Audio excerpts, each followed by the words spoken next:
Salut, c'est Kazé, bienvenue dans cette vidéo. Aujourd'hui, on va analyser le meilleur joueur de Splinterland en gold. Donc, du coup, pour cette vidéo, il suffit de cliquer ici sur le leaderboard quand vous êtes à l'accueil. Vous regardez, là, vous avez c'est classé par rank, on clique sur gold. Du coup, là, on va regarder ça. Je vais vous mettre le mec à win rate le meilleur, tout simplement parce qu'il perd très peu. Donc, du coup, on va essayer d'analyser comment est-ce qu'il fait pour gagner 90% de ses games. Et là, clairement, c'est Megalytics qui a seulement 28 défaites sur 157 games, donc c'est énorme. Ok, donc du coup là on va cliquer, on va regarder un peu sa composition. Donc je vois qu'il joue beaucoup Yodin Zoku, Yodin Zaku, donc comme à chaque fois, hein, c'est le héros rouge légendaire. On voit qu'il y a du Kitty, donc ça c'est le Drake Attack Speed, le vert légendaire, vert ronce, vert légendaire, bleu légendaire, rouge légendaire. Ouais, bon, il joue du légendaire en gros. Ça c'est blanc légendaire, blanc légendaire, vert ronce, Kitty, bleu, rouge. Ok, ça marche. Donc on va essayer d'analyser une game de chaque. Donc là, vous allez voir que plus on monte en classement et plus c'est normal de voir des win rates, des compositions qui coûtent super cher. Vous allez voir que les mecs vont commencer à avoir toutes les cartes du jeu. Ça, très souvent, c'est des mecs qui jouent depuis plusieurs années. Donc on va voir, lui joue depuis 2020. Donc ça fait 2 ans. Ok, donc on va cliquer. Et regardez, vous voyez qu'au niveau du deck, il gagne quand même 30-40 par game. Donc c'est vraiment pas mal. Après, c'est parce qu'il est gold, hein, donc c'est normal. Mais là, normalement, à 3100 ou 3200, il devrait gagner plus du 100-150 deck s'il est à 100%. Du coup, voilà.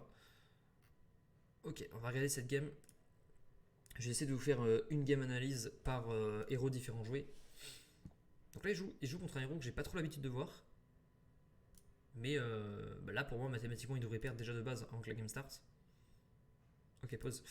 On joue à 99, donc je crois que ce héros coûte 5 ou 4, je sais plus, je sais même peut-être 4. Là où lui, il coûte 7. Et en fait, vous voyez que là, il y a 3 capacités, là, il y en a 2. Donc du coup, la value, elle est supérieure ici. Sachant que là, il a quand même plus 2 d'attaque speed, donc c'est énorme, hein, je sais pas si vous vous rendez compte. Et il a True Strike. Donc True Strike, ça veut dire que tu peux pas dodge l'attaque. Donc c'est débile. Et en fait, toutes ces unités tapent en premier. Plus, tu peux pas esquiver l'attaque. Ok.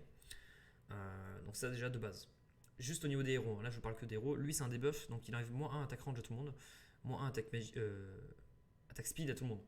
Le truc, c'est que là, il a quand même une de ces deux capacités qui sert à rien. Parce qu'il a moins 1 attaque range, personne ne joue range en face. Donc là, je sais déjà que de base, le mec devrait perdre. Ok. Ok, ensuite, on va regarder un peu comment est-ce qu'il joue sa composition. Comment est-ce qu'il nous a mis tout ça.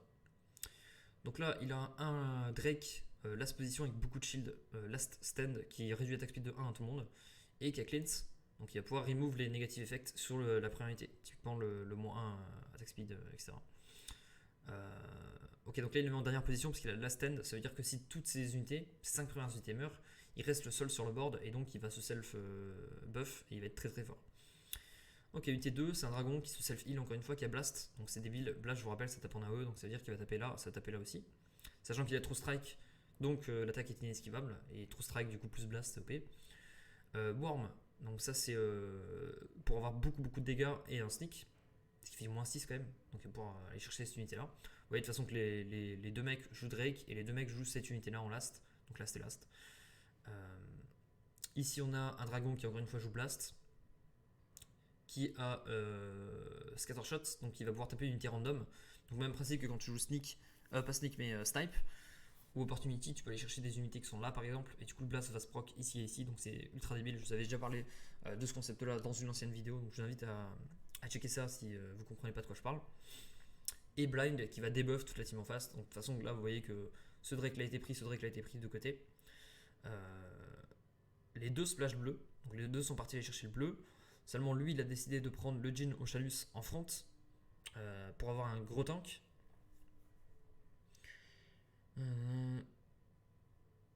Pourquoi t'enlèveras un peu tout ça? Force le shield, phase. Ouais, et là, en fait, il met en front lane parce que lui, il réduit. Lui, il survit face aux attaques magiques, étant donné déjà il a Void, donc il réduit l'attaque magique de base.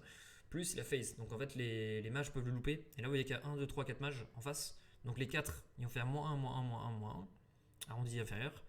Et en plus de ça ils peuvent esquiver leur attaque. Donc là déjà c'est ultra fort à ce niveau là. Et sachant que lui je crois que non, ouais, j'étais pas sûr que ça heal la première position ou pas. Mais de toute façon, anyway, ce héros là heal. Donc déjà si premier tour lui meurt pas, je dirais que Drake quitte à gagner, Kitty. Mais anyway il a gagné.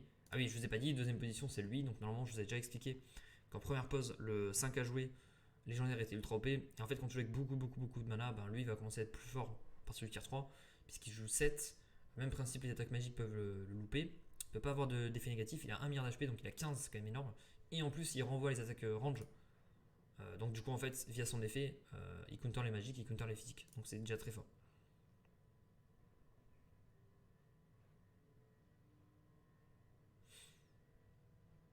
Donc là vous voyez hein, l'effet blast qui proc en AE. Et je pense que c'est une erreur de sa part de jouer lui, ça sert à rien. En fait il a deux unités qui servent à rien là, Monsieur Munto. Donc non seulement il a un héros de merde comparé à lui, mais en plus il a deux héros qui servent à rien. Après il a essayé de faire le mieux avec ce qu'il avait je pense. Hop, donc là on a déjà un mort, et on voit qu'il est pas mort. Hein. Au niveau de ce que j'appelais le DPT, donc le dégât par tour, il est trop faible. Donc là ça va être très complexe. En plus il y a tout le monde qui le miss là, donc c'est une catastrophe. En fait il le miss parce qu'il y a blind.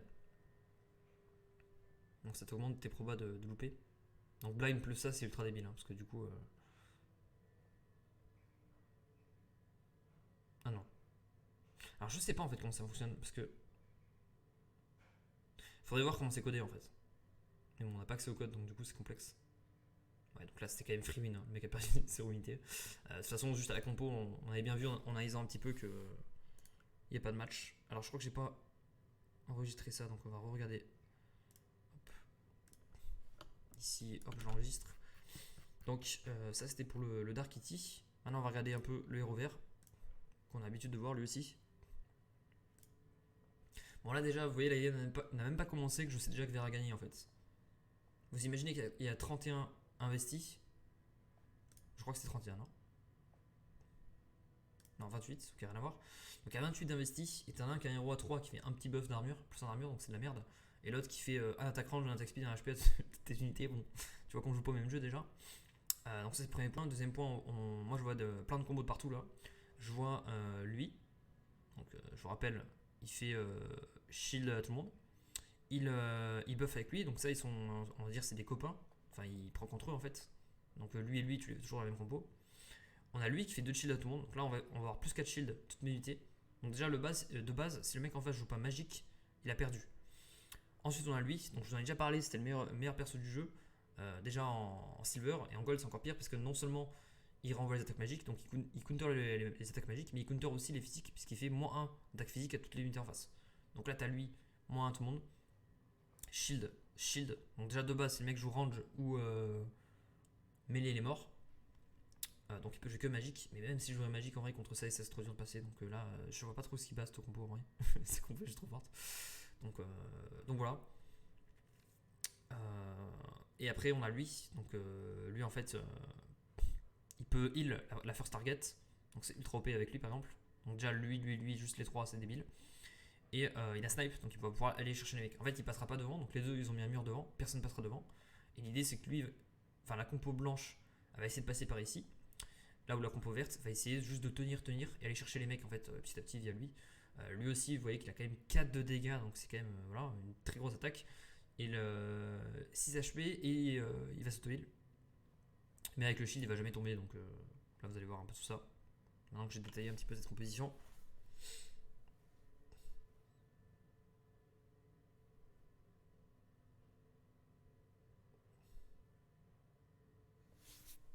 Donc à noter que là il peut pas aller chercher les mecs derrière parce qu'il n'y a pas de mage et il n'y a pas de range derrière. Donc bon, là on voit qu'il galère un peu. Et en fait avec les ranges ils ont réussi à passer. Maintenant ça va être free. Avec le Torn renvoie 3. Pas mal de réussite pour la compo blanche quand même, hein. Il esquive pas mal.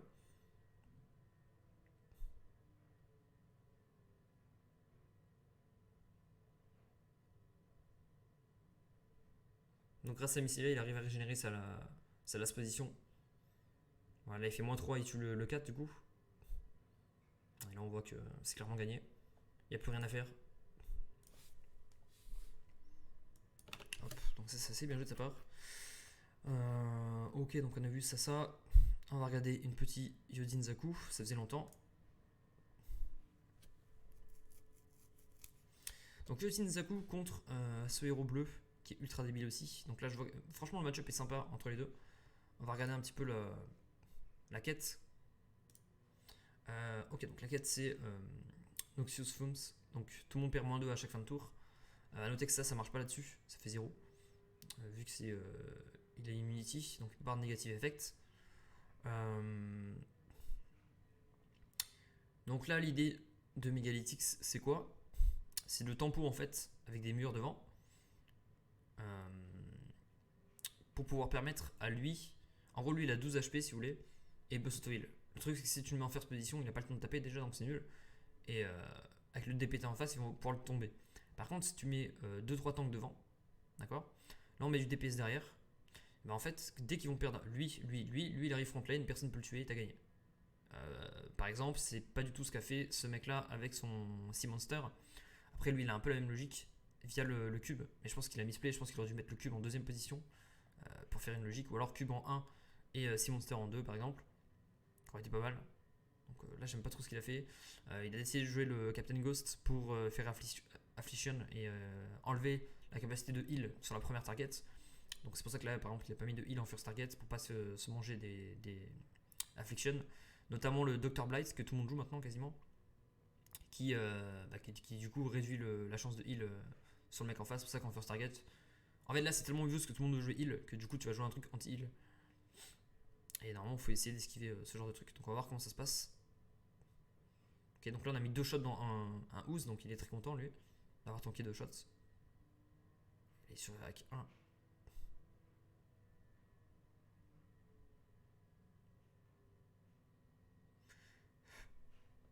Donc voilà, le premier tour est fini, on a déjà tué un Sea Monster.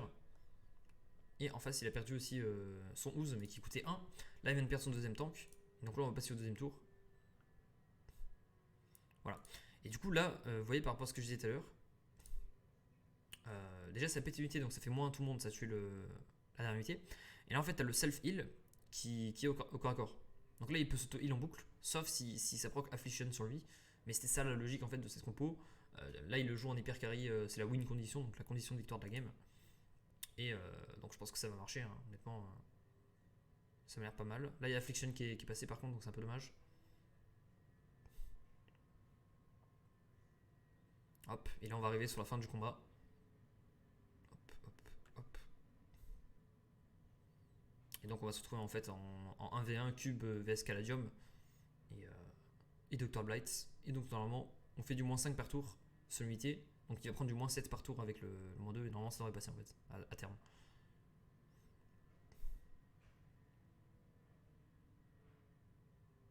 Sachant que lui, vu qu'il a Immunity, il ne craint pas l'effet poison aussi. C'est vrai que j'ai oublié de le préciser. Donc clairement dans ce format là en tout cas il est très très fort en late game, donc en fin de partie. Ok, donc là on va essayer d'analyser ce héros là qu'on n'a pas trop l'habitude de voir.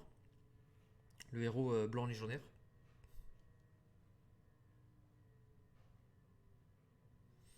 Donc lui en fait c'est un héros tankiness, hein. Il peut réparer l'armure par tour, il peut réparer le mec qui a pris le plus de vie en partant par l'arrière, qui a perdu le plus d'HP pardon, et il peut raise un mec avec un HP.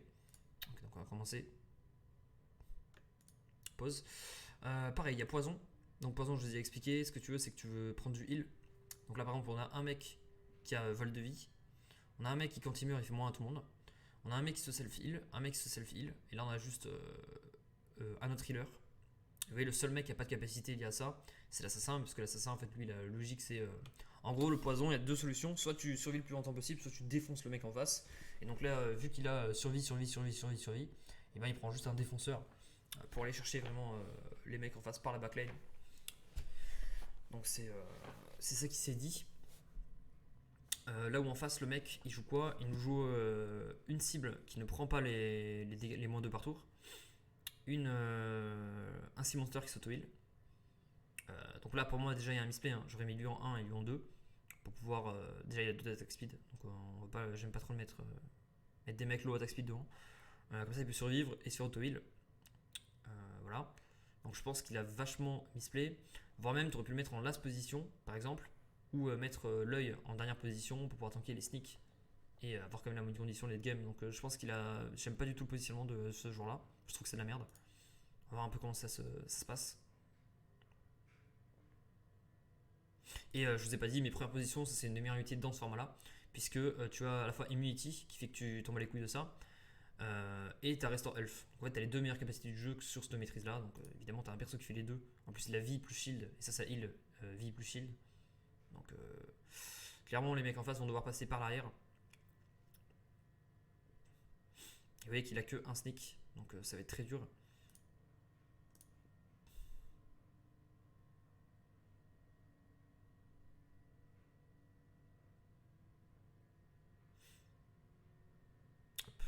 Donc là, on arrive avec le tour du poison. Ok, c'est assez lent quand même.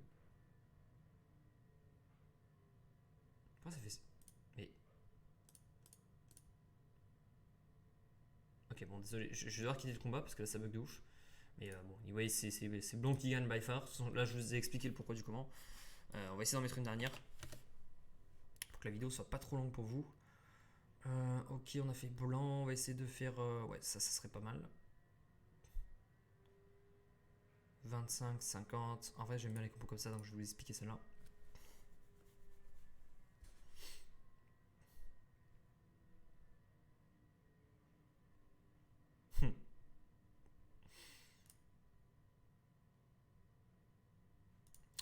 Donc là, c'est une compo que j'adore. Du côté bleu, en fait, c'est une compo tank hyper carry. Donc ça veut dire quoi tout Charibia? Ça veut dire qu'en fait, tu as énormément d'unités avec beaucoup de tankiness, donc de résistance, d'HP, d'armure et de capacité défensive. Euh, Pourquoi? Parce qu'en fait, je vais vous expliquer. En gros, ici, lui, il a blind. Donc déjà, de base, si tu joues contre un melee ou un range, il a perdu. Donc ce héros-là, il design pour battre les melee et les range. Par contre, il perd contre les mages. Ok, de base. Ici, on a un truc qui dit tous les ranges et les magic on snipe. Donc en fait, tu as deux types dans ce format-là. Tu as les persos range et les persos mages qui sont très forts. Donc lui, il a parié sur le fait que son adversaire allait jouer range, donc Yodin Zaku, et il a pris un perso anti-range. Donc en fait, il a bait. Ensuite, là où il a très très bien joué, d'ailleurs les deux ont fait ça, c'est que vu que toutes les unités ont snipe en face, ça veut dire qu'ils peuvent aller chercher des mecs au milieu, etc. Et ben il faut des taunts, il faut provoquer. Comme ça force les attaques ici.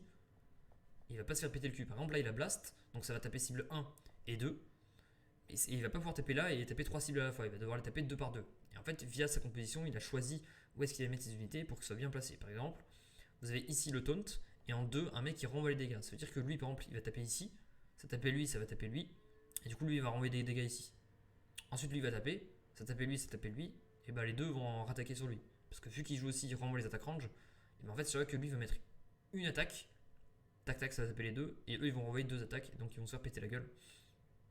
Donc, c'est en ça que j'adore à ce niveau-là. On a un petit sneak. On a le Poséidon. Mais ça, c'est juste pour avoir un gros DPS plus blast. Que tu n'as pas ailleurs. Lui, pareil, c'est très très fort pour tout. Peu importe ton adversaire, ça c'est plus contre les mages. Donc là, il a fait un peu 1 milliard de shield et de tankiness pour pouvoir jouer le long terme et jouer sur ce héros-là. Donc je pense que le pari a clairement fonctionné. Donc là, vous voyez ce que je vous disais, hein, les deux qui renvoient. Hop, ça tape. Là, ça renvoie, ça renvoie. On renvoie x2. C'est vraiment débile. Hein.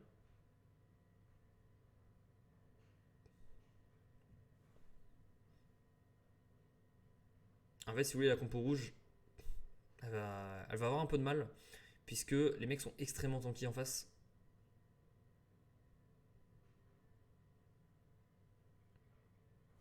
En fait, là, on peut avoir l'impression qu'il perd, mais si vous regardez, en réalité, il a l'unité 1 qui a 1 HP, et là, ça 3, 3, 4. Donc en fait, eux, ils vont taper dans 2 tours, ils sont tous morts par le renvoi de dégâts, et il va se retrouver avec 2 unités en fait.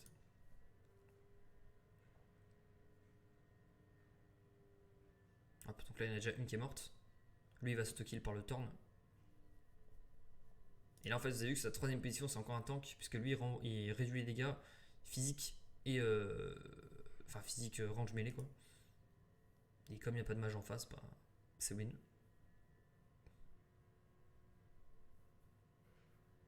Et là, vous avez vu, par exemple, son unité a tapé ici, ça a tapé 3 mecs, et du coup, ça fait Return Fire x3. Il a pris 1, 2, 3 et il est mort.